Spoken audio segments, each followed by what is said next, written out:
Machine hope ద్వారా రాజకీయాల్లోకి వచ్చిన చింతలపూడి ఎమ్మెల్యే రోషన్ కుమార్ పై ఎలాంటి ఆరోపణలు ఉన్నాయి? నియోజకవర్గంలో ఆయన షాడో ఎమ్మెల్యేలను తయారు చేస్తున్నారా? నియోజకవర్గంలోని కార్యకర్తలను రోషన్ కుమార్ పట్టించుకోవడం లేదా? కూటమి ఎమ్మెల్యే గురించి జనసేన కార్యకర్తలు ఏమంటున్నారు? రోషన్ పై ఉన్న నెగటివ్ ఇమేజ్ ఏంటి?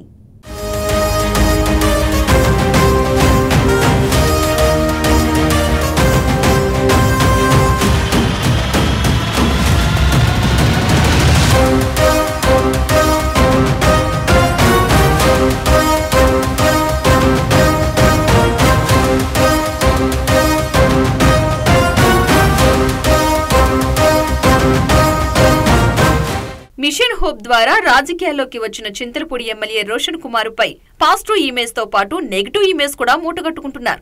గెలిచిన 7 నెలల కాలంలో చింతలపూడి నియోజకవర్గానికి ప్రభుత్వం నుండి నిధులు తేవడంలో విఫలమయ్యారని ప్రజలు చెప్పుకుంటున్నారు. చింతలపూడి లిఫ్ట్ ఇరిగేషన్ పనులు చేయటంలో జరుగుతున్న జాప్యం గురించి అధినేత చంద్రబాబు దగ్గరికి వెళ్లి వివరించాలని నియోజకవర్గ ప్రజలు కోరుతున్నారు. చింతలపూడిలోని 100 పడకల ఆసుపత్రికి సంబంధించిన పనులను ఎమ్మెల్యే పట్టించుకోవట్లేదనే ఆరోపణలు ఉన్నాయి. నియోజకవర్గంలోని కార్యకర్తలకు సరైన సమయం ఇవ్వడం లేదనే ఆరోపణలు ఎక్కువగా వినిపిస్తున్నాయి.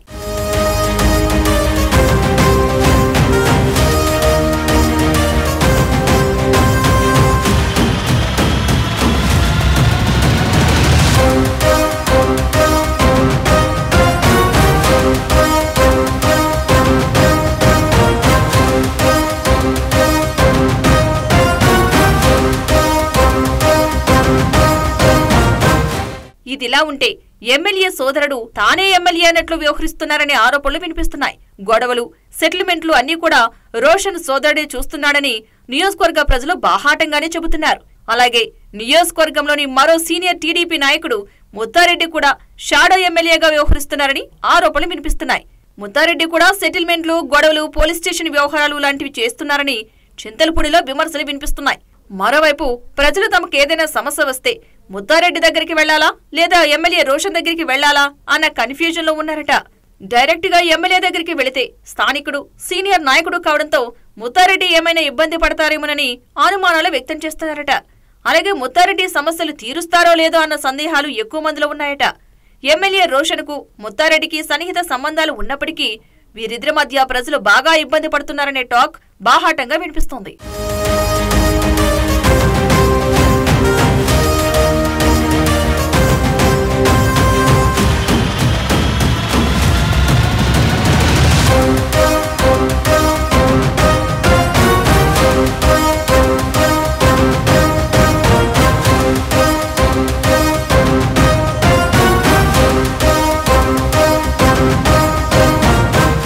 ఇక నియోజకవర్గంలోని రోడ్ల మరమ్మతులకు కానీ, నిర్మాణాలకు సంబంధించి కానీ ఎమ్మెల్యే చెప్పిన షాపుల్లోనే మెటల్, సిమెంట్ తీసుకోవాలని ఇప్పటికే హుకుం జారీ చేశారట.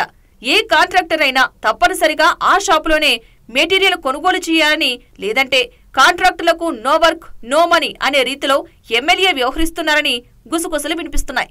ఇక ఎమ్మెల్యే నియోజకవర్గంలోని అందరినీ కలుపుకుని వెళితే రాబోయే 4 సంవత్సరాల్లో చింతలపూడి అభివృద్ధి మరింత చేసే అవకాశం ఉందని రాజకీయ విశ్లేషకులు అభిప్రాయపడుతున్నారు.